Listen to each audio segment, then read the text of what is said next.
한 국가가 최고 지도자를 잃고도 미사일을 쏘아 올렸습니다.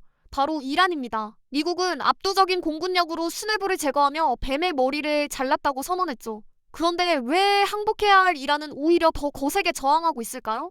2026년 3월 국제 유가는 배럴당 100달러를 위협하고 호르무즈 해협을 지나는 선박들은 눈에 보이지 않는 공포에 뱀머리를 돌리고 있습니다.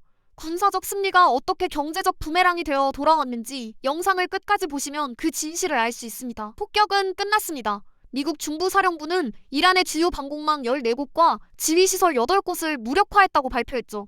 위성사진에는 검게 그을린 콘크리트 잔해만 남았고 트럼프 대통령은 백악관에서 뱀의 머리를 잘랐다고 선언했습니다. 전쟁은 곧 끝날 것처럼 보였습니다. 그런데 이상한 일이 벌어집니다. 최고 지도자를 잃은 이란은 백기를 드는 대신 쿠웨이트와 바레인을 향해 탄도미사일을 쏘아 올렸어요. 미군 기지가 있는 카타르 상공에는 드론 편대가 출현했고 예멘의 후티 반군은 홍해상성 공격을 재개했습니다. 수뇌부가 사라졌는데 왜 공격은 멈추지 않는 걸까요? 미국의 계산에는 결정적인 착오가 있었습니다. 이라크에서 사담 후세인을, 리비아에서 카다피를 제거하자 정권이 무너졌던 경험이 화근이었죠. 펜타곤은 이란도 같은 공식을 따를 거라 예상했습니다. 지도자가 사라지면 조직은 분열하고 대리 세력들은 지원이 끊겨 와해될 거라는 계산이었어요. 하지만 이란의 군사 조직인 혁명수비대는 단순한 군대가 아닙니다. 석유 수출을 통제하고 건설과 통신 사업을 운영하며 전국에 민병대 네트워크를 깔아놓은 거대 복합체예요. 서울의 대기업 본사부터 지방 소도시, 동네 조직까지 수직으로 연결된 구조를 상상하면 됩니다. 한 사람이 쓰러져도 시스템은 멈추지 않아요. 지휘관이 사라지면 다음 서열이 올라서고 그마저 쓰러지면 지역 사령관이 독자적으로 움직이는 구조였습니다. 미국이 제거하려 한 건 한 사람이었지만 결과적으로 깨운 건 중동 전역에 흩어진 수십만 명의 분노였습니다. 중동을 이해하려면 숫자가 아니라 이야기를 봐야 합니다. 특히 시아파 이슬람에서 순교는 패배가 아니라 신성한 완성이에요. 서기 680년 예언자의 손자 후세인이 적군에 맞서 싸우다 전사한 이야기는 1000년이 넘도록 시아파 정체성의 핵심으로 남아있습니다. 매년 추모일이 되면 이란 전역의 거리는 검은 옷을 입은 인파로 가득 차요. 가슴을 치며 후세인의 이름을 외치는 행렬이 새벽부터 자정까지 이어집니다. 이들에게 외세에 맞서 쓰러진 지도자는 패배자가 아니라 영웅이에요. 미국의 공습은 이 오래된 서사에 새로운 주인공을 선물해버렸습니다. 이번 작전으로 최고 지도자뿐 아니라 그의 가족 상당수가 희생됐어요. 살아남은 차남 모즈타바는 하루아침에 아버지와 형제를 모두 잃었습니다. 이란 국영방송은 그를 외세의 모든 것을 빼앗긴 고아라고 불렀죠. 장례 행렬이 테헤란 시내를 지날 때 수백만 명이 거리로 쏟아져 나왔습니다. 서울 광화문에서 여의도까지 빈틈없이 사람이 들어찬 모습을 상상하면 돼요. 분열하리라 예상했던 이란 내부는 오히려 하나로 뭉쳤습니다. 이 결집은 국경을 넘어 퍼져나갔어요. 레바논의 헤즈볼라는 저항의 새로운 장이 열렸다고 선언했고 예멘의 후티 반군은 공격 강화를 예고했습니다. 이라크와 시리아의 친이란 세력들도 연대 메시지를 보내왔죠. 미국은 벤의 머리를 잘랐다고 생각했지만 실제로 만들어진 건 머리가 여러 개 달린 괴물이었습니다. 신화 속 히드라처럼요. 트럼프 행정부에는 또 다른 기대가 있었습니다. 공습이 이란 시민들에게 체제 변화의 기회를 줄 거라는 계산이었죠. 2022년 히잡 시위 때 거리로 쏟아져 나온 젊은이들의 이미지가 워싱턴의 판단에 영향을 미쳤습니다. 억압에 불만을 품은 시민들이 외부 압박을 기회 삼아 봉기하리라는 시나리오였어요. 이란 시민들이 정권에 불만을 품고 있는 건 사실입니다. 높은 청년 실업률, 만성적인 물가 상승, 자유에 대한 억압은 수년간 쌓여온 분노의 원인이었죠. 하지만 외국 군대가 자국을 폭격하는 상황에서 정권에 맞서 봉기하는 건 전혀 다른 문제예요. 폭격 직후 테헤란 거리에는 반미 구호가 울려 퍼졌습니다. 평소 정권을 비판하던 개혁파 인사들조차 외세 침략에 맞서는 건 모든 이란인의 의무라는 성명을 냈어요. 내부 갈등은 잠시 접어두고 외부의 적에 맞서 뭉친 겁니다. 결정적인 문제가 하나 더 있었습니다. 이란 내부에서 무기와 자본을 쥔 세력 중 친미 성향은 단 하나도 없었어요. 2009년 녹색혁명 때 시민들이 거리로 나섰을 때 미국은 외면했습니다.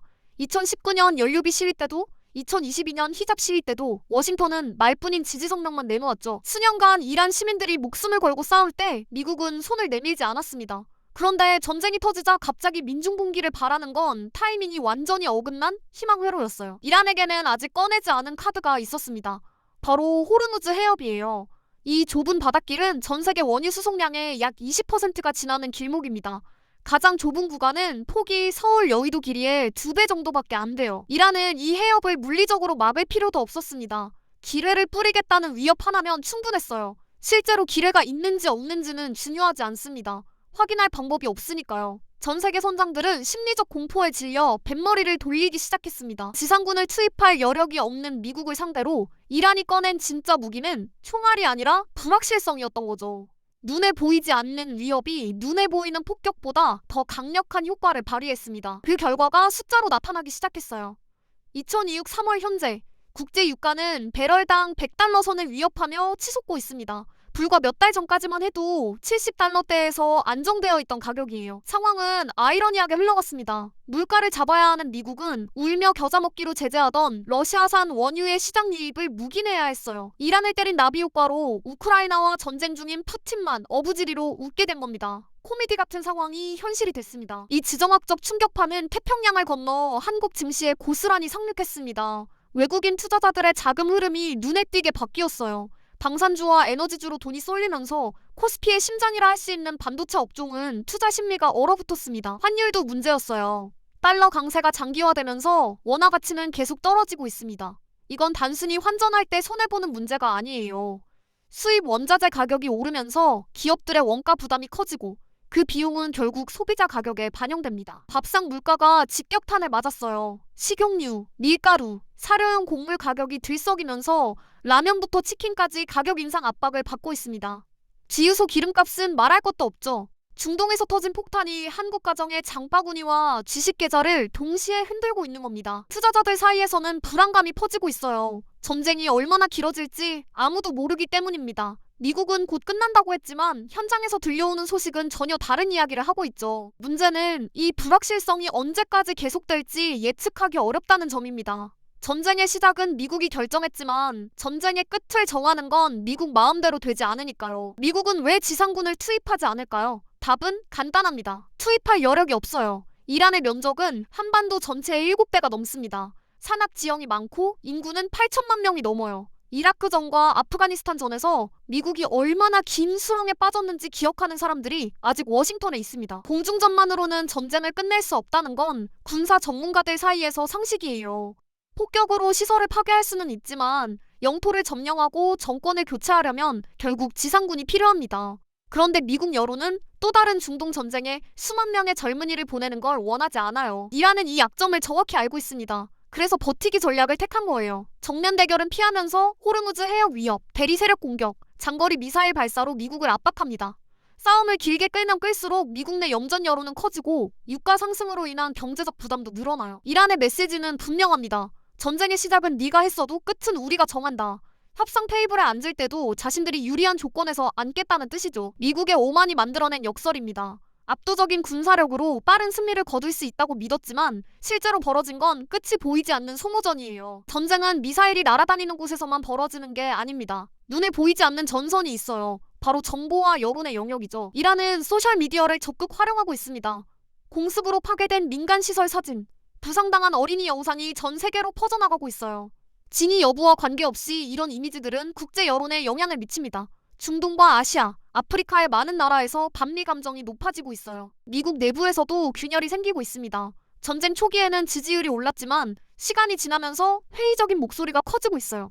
기름값이 오르고 물가가 뛰면서 왜 우리 세금으로 저 먼 곳에 전쟁을 치러야 하나라는 불만이 나옵니다. 트럼프 행정부는 빠른 승리를 약속했지만 현실은 다르게 흘러가고 있어요. 여론이 돌아서기 전에 어떻게든 성과를 보여줘야 하는 상황입니다. 그러나 이란은 시간이 자기 편이라는 걸 알고 천천히 움직이고 있죠. 전쟁의 승패는 전장에서만 결정되지 않습니다. 누가 더 오래 버티느냐, 누가 여론의 지지를 유지하느냐가 결국 결과를 좌우해요. 그리고 지금까지의 흐름만 보면 미국의 계산대로 가고 있지 않습니다. 수뇌부를 제거하면 전쟁이 끝날 줄 알았던 미국의 오판은 배럴당 100달러 유가와 글로벌 인플레이션이라는 거대한 부메랑이 되어 돌아왔습니다. 이번 사태가 주는 교훈은 분명해요. 군사력만으로는 복잡한 지정학적 문제를 해결할 수 없다는 것입니다. 상대방의 역사와 문화, 종교적 맥락을 이해하지 못한 채 힘으로 밀어붙이면 예상치 못한 반작용이 돌아옵니다. 미국은 벤의 머리를 잘랐다고 생각했지만 실제로 만들어진 건 머리가 여러 개 달린 히드라였어요. 한국도 이 상황에서 자유롭지 않습니다. 중동의 불안정은 에너지 수입국인 우리에게 직접적인 타격을 줘요. 유가와 환율이라는 두 개의 칼날이 기업과 가게를 동시에 위협하고 있습니다. 멀리서 벌어지는 사막의 폭음이 내 지식계좌와 밥상 물가를 흔드는 시대입니다. 이 위기가 어떻게 전개될지, 그리고 우리는 어떻게 대비해야 할지 함께 고민해봐야 할 때예요. 오늘 영상이 유익하고 재밌으셨다면 구독과 좋아요 부탁드리겠습니다. 영상 제작에 큰 힘이 됩니다. 다음 영상에서 뵙겠습니다.